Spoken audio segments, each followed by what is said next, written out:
lórúkọ Jésù àdúrà yẹn ó gbà. Ohun kan ṣoṣo la gbàdúrà sí. We're going to pray about something. A gbàdúrà láàárọ̀ yìí. We pray this morning. I am sorry for talking torí this ẹ̀yin morning. kan máa gba ire yín lẹ́yìn tó di alágbára tó sàn tó gbọ́dọ̀ kọ́kọ́ ṣe ni wípé first thing must do is ọkọ̀ gbọ́dọ̀ gba ògo lé bàbá you rẹ̀. must receive the glory of your father's house. Bẹ́ẹ̀ni Yes, sir. lọ́wọ́ Isaiah 50 verse 1 Isaiah 50 verse 1. ọ gbọ́dọ̀ kọ́kọ́ The first thing must do gba ògo receive ilé the bàbá glory of your father's house. tó o bá gba ògo ilé Without bàbá the glory rẹ̀ of your father's house. ayé ò lè mọ̀ pé ìwọ ní People know agbára that tó you have power yàtọ̀ and má gbàgbé o Yes, sir. ibi o ti fẹ́ gbògo Where want to collect àwọn glory? alágbára ń bẹ ń bẹ. Powerful is the báyìí lolúwa wí níbo ni ìwé ìkọ̀sílẹ̀ ìyá ìwé ìbò ni mo kọ̀wé pé màá fìyà jẹ ọ́ wà. ẹni tí mo ti kọ̀ sílẹ̀ tàbí nínú àwọn onígbèsè mi ni mo ti tà yín fún. atanimọ̀ tà yín fún. nítorí àìṣedéédé àwọn ẹni ẹ̀ tí ó ti tà yín tó dé lára yín àti nítorí ìrékọjá yín ilé àṣekọ ìyá yín sílẹ̀. akọ ẹ. nítorí nígbà tí mo dé kò sí ẹnìkan o nígbà mo pè kò sí ẹni tó dà ọ̀dà lágbára ọwọ́ mi akuru tó bẹ̀. tí ìfilẹ̀ gbà ọ́ sọ́wọ́ ọlọ́run lè gbà ọ́ ni tàbí ẹnìkan alẹ́ alágbára tó láti fi wá gbani. tẹ́nìkan lágbára láti gbà bí ní ọ̀sán lọ. ìbáwí ni mo gbé ọkùn. mo bá ọ wí.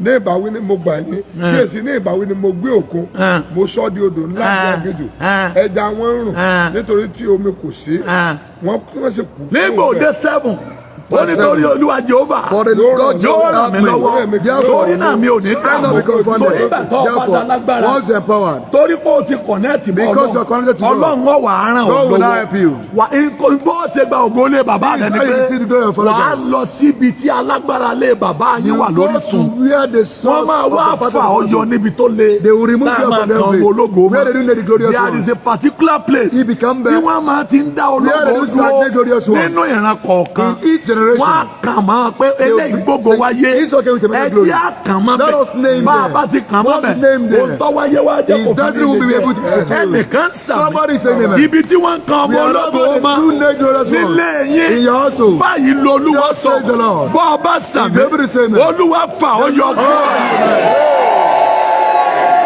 màsẹ́ẹ̀lì màrúkà varuma ibi wọn kan ọmọ In the name of Jesus. nílé yín Yes, sir. olúwa fà ọ́ yọ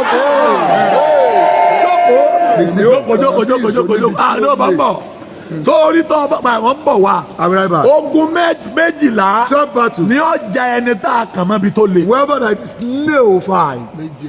o bẹ́ẹ̀ ni sà 12 different battles. ẹnikẹ́ni tí wọ́n bá ti kàn mọ́ ibi tó Whoever has been le nailed. wo ilé bàbá rẹ̀ níbi Your tó father's house, there is a le place ibi that is tó stopped ti ń there. tajà wọ́n ní There ibi is- tó le they have a strong- agbègbè tó ń gbé Your neighbor- wọ́n ní ibi tó le there is a strong place there. àwọn tẹ́ ẹjọ́ ń tòwò wọ́n ní Those that ibi is tó the le same place, they have a strong tí place. wọ́n bá ti kan iṣẹ́ Once ènìyàn they mọ́ ibi tó nail le down your work somewhere, iṣẹ́ ènìyàn tí the mọ́wọ́ police wà ò ní one that is mọ́wọ́ wá profitable will be mọ́ profitable. ọlọ́jà ọmọ jókòó The owner of the group will be yóò seated. dẹ̀ mọ́ close yóò mọ́ As you wálé close, you go. ẹni ó yẹ kó kìkì ọjà The yóò lọ man sókè that is òkìkì supposed- ọjà ọmọ wálẹ̀ They will not tí wọ́n bá publicize it. kẹ́yàn mọ́bi tó le If they nail á di someone, ológo àná they become a man of láìdé God. Yes. tí wọ́n bá kẹ́yàn mọ́bi tó le He's only in ó the máa máa strong gbé place. Amẹ́ríkà He live in America. á máa lálàrí rà I will rẹ̀ dream. lábẹ́kúta That is a torí Abeokuta. wọ́n kàn mọ́bi tó le Because the name is á strong wà place. lamẹ́ríkà He be in America. ó ní masters He's a lọ́wọ́ master's holder. á máa bá sọ secondary You will school see his lọ́wọ́ ara class, rẹ̀ secondary school on his torí side. wọ́n kàn mọ́bi tó Because le the name is strong place. ẹnìkan wò mí Somebody's watching. ẹnìkan Somebody say sàmì amen. níbi tó le strong place. tí ayé kan Where they know you. ọlọ́run tó le máa fa òkú òní.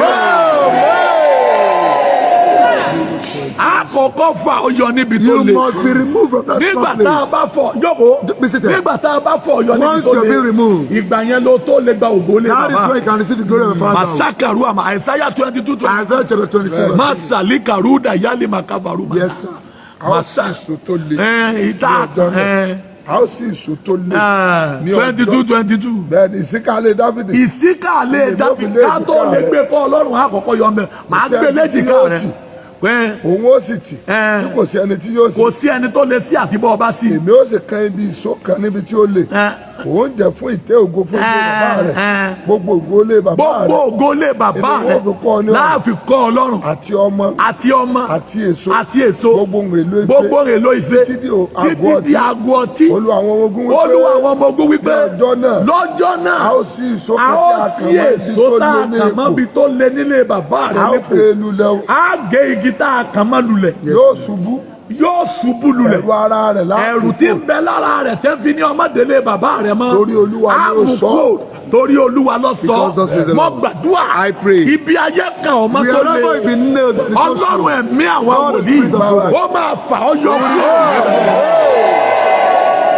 jókòó ẹlòmíì lọ́kànlá rẹ̀ mọ́bi tó lé. Some people name themselves. wọ́n sọ pé bí àjẹ́ bá bímọ méje ọmọ méjèèjì ń bẹ lórí pẹpẹ àjẹ́ ibi tó lé lọ́wọ́ àṣà gbogbo ọmọ méjèèjì ń bẹ níbi tó lé bí àjẹ́ bí èmèrè bá bí ọmọ mẹ́fà ọmọ mẹ́fẹ̀ẹ̀fà ní ẹ̀jẹ̀ èmèrè ń bẹ lára torí wọ́n ń bẹ níbi tó lé bá a bá bí ọmọ nílé onífá wò mẹ́sà ẹ̀jẹ̀ ifá òrìṣà bá ń bẹ lára rẹ̀ tọ́lá àkàmọ́bi tó lé wọ́n tẹ̀ wá ṣàlàyé fún ọ bá a bá yọ níbi tó lé bọ́ bá gbàṣẹ́ ìrànṣẹ́ bọ́ bá dojú adé yọ padà sí sẹ́ bàbá rẹ̀ wò mẹ́sà aláṣẹ́wó tó fẹ́ yàwó ni bọ́ bá mo dé gbòòrò bọ́ bá dé gbòòrò tán yọ padà máa yàlè bọ́ bá wá yàlè tán wọ́n wà rí inú ọmọ tóbi tí ọmọ ṣàgbèrè orí àkàmọ́bi tó lé ohun àkọ́kọ́ tó gbà tó dìlíva rẹ̀ wọ́n jẹ́ pé tẹ̀mẹ́tẹ̀mẹ́ ti ń bẹ lára rẹ̀ lọ́ba ibi ó lé tá a kàn mọ́ olómùkáyé rí ó lé ọ̀pọ̀lọpọ̀ lábílí olórí tọ́jà pé orúkọ wọn ń bẹ pẹ̀lú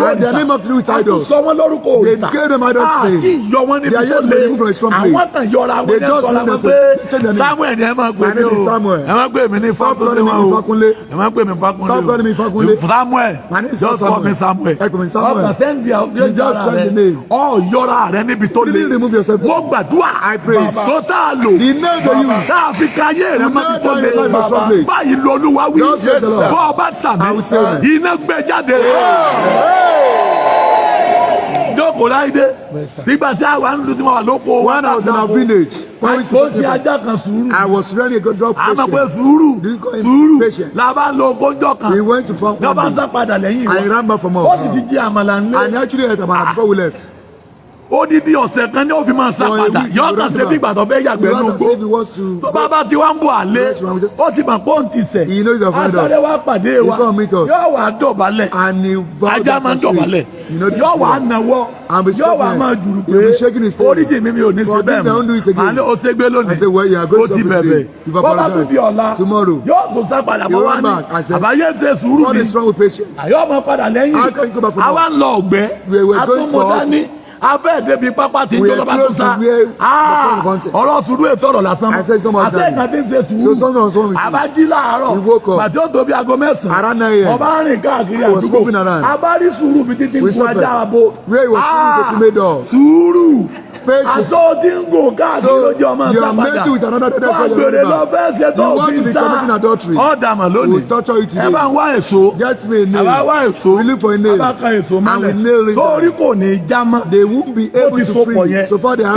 to do that. If you don't remove the nail, they won't be free. And if you don't remove it, after 2 hours, they will die. Where they are. The two dogs. He started shouting. You'll be tortured today. You want to enjoy yourself. Patience is to apologize. Remove the nail. As you pull it out, and he was free. He shouted. He was marching forward. I thought it was running away. I saw it at home. I said, no. Knows the house of the so you know that the following day, he was shaking his head. I am proceeding. Mongo kesi lójoojúmọ́ mo ń gbàdúrà bí mo ti lọ Olúwàjọ gbèmí mo ní wèrè bá yọ ìgbà tó ní bá kàn lánàá ni ebi wà ọ̀rọ̀ máa wà lẹ́yìn tó ọmọ sá padà ó fẹ́ wá ń tẹ̀síwájú lónìí tó ń bá níwájú tó ń bù ó ń lọ kọ́kọ́ dẹnu oko ká tó dóko mo ní wèrè sùúrù yìí o. I said patient is mad. ẹnìkan wò mí sá ibi ó lè tọ́ ọ sí. In the name of Jesus. báyìí l'Olúwa sọ ọ̀yá jáde ń bẹ̀. ọ̀yá jáde níbẹ̀. ọ̀yá jáde níbẹ̀. ọ̀yá jáde níbẹ̀. ọ̀yá jáde níbẹ̀. lórúkọ Jésù jáde níbẹ̀. jáde níbẹ̀. jáde níbẹ̀. jáde níbẹ̀. jáde níbẹ̀. jáde níbẹ̀. jáde níbẹ̀. jáde níbẹ̀ jáde níbẹ̀ jáde níbẹ̀ jáde níbẹ̀ jáde níbẹ̀. Ìkéda ogun kejìlá dé ogun àkọ́kọ́ tí ń jẹ́ ní àtàmẹ́bí tó lé lógun àìrógolo tọ́mọ pé ń sọ níbẹ̀ yẹn pé gbogbo ògo lé bàbá rẹ̀ ni màá gbé kọ́ ọlọ́run ìyẹn ni pé bàbá ti kẹ̀yìn mọ́bi tó lé kò ní rí ògolo a máa gbé ayé bíi bí ọ̀rọ̀ ayé wa ọ̀gá sàmì kò lé níbi tó lé tí ayé kan ọmọ ọlọ́run àwọn àpọ́tẹ́lì ó máa fayé rẹ̀ yọ ibi tó lé tí ayé kan ọmọ ọlọ́run àwọn àpọ́tẹ́lì ó máa fayé rẹ̀ yọ ibi tó lé tí ayé kan ọmọ ọlọ́run àwọn àpọ́tẹ́lì ó máa fayé rẹ̀ yọ ọfà ibi tó lé lára rẹ̀ ọfà yẹn bá iná jáde ọfà yẹn bá iná jáde ọfà yẹn bá iná jáde ọfà yẹn bá iná jáde ọfà yẹn bá iná jáde ọfà yẹn bá iná jáde ọfà yẹn bá iná jáde ọfà yẹn bá iná jáde ọfà yẹn bá iná jáde ó bá iná jáde ó bá iná jáde ó bá iná jáde ó bá iná jáde jókòó ogun kejì tí ń jà ẹnikẹ́ni tá a kà mọ́bi tó le láìdé ó ní ogun afinisẹ̀sí Jeremáyà orí ogun ẹsẹ̀ kejì ó rí pé Pásúrì ó mú Jeremáyà ó kàn ní àbàlẹ́nu ọ̀nà tẹ́ḿpìlì níbi táwọn èèyàn ń gbà wọ chọ́ọ̀chì níbẹ̀ lọ́kàn Jeremáyà mọ́ Jeremáyà wá wà lẹ́nu ọ̀nà tẹ́ḿpìlì níbi tá a kàn ní àbàmọ́ ibẹ̀ ló ti ń gbé ayé tiẹ̀ tó fi dọjọ́ kejì àwọn èèyàn wá ṣe Sunday service wọ́n wá fi ṣẹ̀sìn pé wòlíì tí máa ríran sí wa ẹ báwọn ní àwọn àmì ọkàn wọn mọ̀ wọ́n wá fi ṣẹ̀sìn wọ́n wá fi Jeremáyà ṣẹ̀sìn Jeremáyà ọ̀tá àbí ọ̀tọ̀ báyìí nígbà òdìjọ́ kejì Pásúrì bá túlẹ̀ ọ wá sọ fún pé a ní pé ọ ní Pásúrì mọ́ magori bẹ́sẹ̀bẹ́bù lámà pé ọ torí kọ́ ọkàn mi mọ́bi tó le ẹnikẹ́ni tí ọkàn mọ́bi tó le wọ́n máa fi ṣẹ̀sìn torí ọ̀pọ̀ rere ní ọmọ kọjá máa lára tí ó sì ní dọ́dọ̀ rẹ̀ ogun kẹta ológun pẹpẹ òdì there are many people tó ti kára rẹ̀ mọ́ pẹpẹ òdì lóbi tó ti jọ́sìn rí lọ́dọ̀ babaláwo tó sí ọdún gbẹrẹ rí níbi tí àwọn òbí ẹgbẹ́ ọlọ́gbà kékeré lọ́dọ̀ ọ̀gá tó tírẹ̀nì ẹ̀ níbi o ti kọ́sẹ̀ ìrànṣẹ́ lọ́dọ̀ àwọn tó tẹ́rí sí lábẹ́ ìpè tó ti sákú ọ̀pọ̀ àwọn ènìyàn ló ti torí bọ́ pẹpẹ òdì bọ́ọ̀ bá ti wá torí bọ́ pẹpẹ òdì wọ́n máa tara pẹpẹ òdì kan ọmọ mi tó le ṣe èwo láìdé Genesis 31:45 yẹn Jacob ní kó òkúta jọ Lábánì àtàwọn ọmọ ẹ̀yìn rẹ̀ sọ́pọ̀tì ẹ̀ Jacob gbé pẹpẹ ró wọ́n tẹ pẹpẹ ọmọ pẹpẹ tí àwọn tẹ̀lé ló ti sọ ìwò kò inú pẹpẹ yẹn ni Lábánì parí ayé Jacob sí mo gbàdúrà ẹ gbọ́ wá sókè gbogbo pẹpẹ òdì tí ayé torí rẹ̀ gbèrò báyìí l'Olúwa sọ lórúkọ Jésù pẹpẹ yẹn yá lulẹ̀ pẹpẹ yẹn yá lulẹ̀ pẹpẹ yẹn yá lulẹ̀ láìdé ẹlòmíì ọmọ pé ogun a máa yan wòlíì fún yẹn. Some people don't know about you can send prayer for something. Ogun ọgbọrí jókòó ẹ máa ń sára yẹ fún ọ ọgbọrí ni. Is it new to you? Ogun a máa ogun a máa yan wòlíì fún. Party can give you a prophet. Ogun bá fẹ́ mú yàn. If that wants to offend you. Àti ọlọ́sọ́dọ̀ wrong prophet. It will direct you to a wrong prophet. Wàá rò pé the right prophet ni. You be thinking you are with the right prophet. Ọmọ àwa máa sì ọ lọ́nà. And he be misleading you. Gbogbo tó kó débẹ̀ and all you took there you lose it all. ìgbà tó bá máa fura. By the time you start suspecting all your breath do. Gbogbo tó kó débẹ̀ ò rí mọ́. Ọjọ́ kan ni iye rẹ̀ máa wá sí pé ṣébi tó yẹ kí n wà ní mo wà. Ọmọ níye mọ́tò tí mo kó débi. Àṣìṣe tó wá máa mú mọ́ra lọ́dọ̀ wòlíì yẹn níjọ́ òní. Àti ṣe èèyàn lọ́wọ́ àrí pé mi ò lè mú nǹkan báyìí mọ́ra mọ́. Ìjọ tó ọba tó wá lọ ní wòlíì mọ́tò wá bẹ̀rẹ̀ pé ìwọ ó lè lọ o we are together we dey together I'm with you I dey inside you láì mọ̀ pé ogun ló so ń pọ̀ mọ́ ogun yẹn wòlíì fún un wòlíì ológun ogun pàdé ogun ogun pàtó nìyẹn masakaru masada àṣẹjáde sí ọ gbogbo tí ogun yẹn fún ọ lọ́lọ́wọ̀n yẹn fún ọ tí ogun yà iná gbé jáde láyé iná gbé jáde láyé iná gbé jáde láyé iná gbé jáde láyé iná iná gbé jáde iná gbé jáde iná gbé jáde láìdé ogun a máa yan ìyàwó fún yàn. Battle can choose the wife for you. ìyàwó jọ yàn fún yàn. That will give you a jọ sọ fún pé ìwọ Battle will tell you. ọmọ pé 1,000 I will let you know that this was 1,100. ìtọ́ mo tún lẹ̀ Yes, bọ́ọ̀ bá tún lọ́wọ́ lọ́pọ̀ òpè lọ́mọ One next year, my ẹni brother, yóò sì wálẹ̀ the person will come lóòótọ́ down. torí ogun lọ́yàn Because Battle chose ìyàwó fún a wife for him. ẹ wà bẹ̀rẹ̀ pé sẹ́ gbàdúrà Did you pray? àdìsẹ́ mọ̀ ọ́nà tí gbàdúrà ni He escaped ogun man. a máa yan ọkọ fún Battle yàn can choose husband for ẹ someone. ogun a máa yan ọkọ Yes, fún sir. yàn láyàn ọkọ tẹ́tọ́ àwọn àdìgbẹ́lẹ̀ ability They tell you already ló ń gbé diabetes. òkú ọkọ ni kò lè dẹ́rù kàtàkà gbẹ́nu He lé cannot get kò fẹ́ up when he is- ṣiṣẹ́ he doesn't want to work. ọkàn fẹ́ sùn kọ́ He máa just want to be sitting and ọkàn working fẹ́ out. máa rìn He lọ́kọ́ máa wants to be rìn lé walking about. kò ní ìdí nǹkan kan tó He fẹ́ sí needs láyé nothing.